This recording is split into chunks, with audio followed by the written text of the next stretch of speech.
Abdelrahman a 5 ans. Il est l'un des visages du drame qui frappe la population yéménite, prise en otage dans la guerre que se livrent l'Arabie saoudite et ses alliés d'une part, et les insurgés houthis pro-iraniens de l'autre depuis 2015. À savoir si Ben Salman obéit aux injonctions de Ben Zayed ou si c'est l'inverse, ça ne change rien en termes de responsabilité pénale et dans les deux cas, ils doivent être sanctionnés.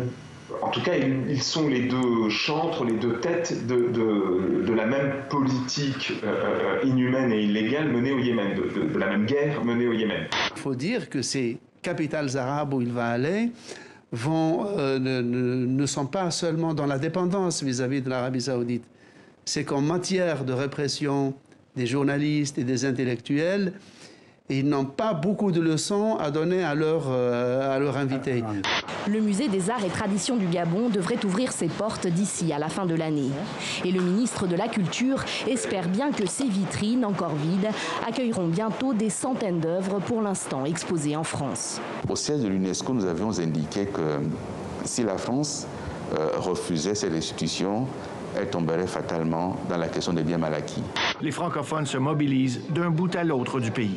C'est pas juste une question de francophonie ontarienne, c'est une question de francophonie nationale.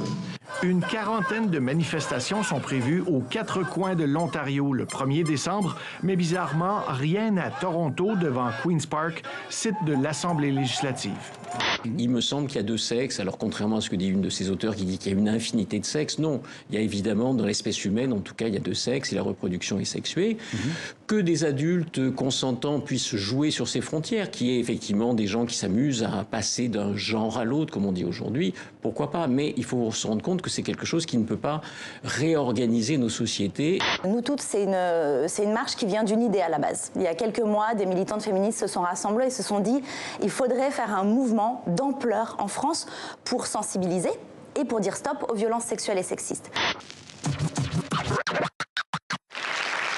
La culture, ça se partage. C'est le slogan de ce tout nouveau média social.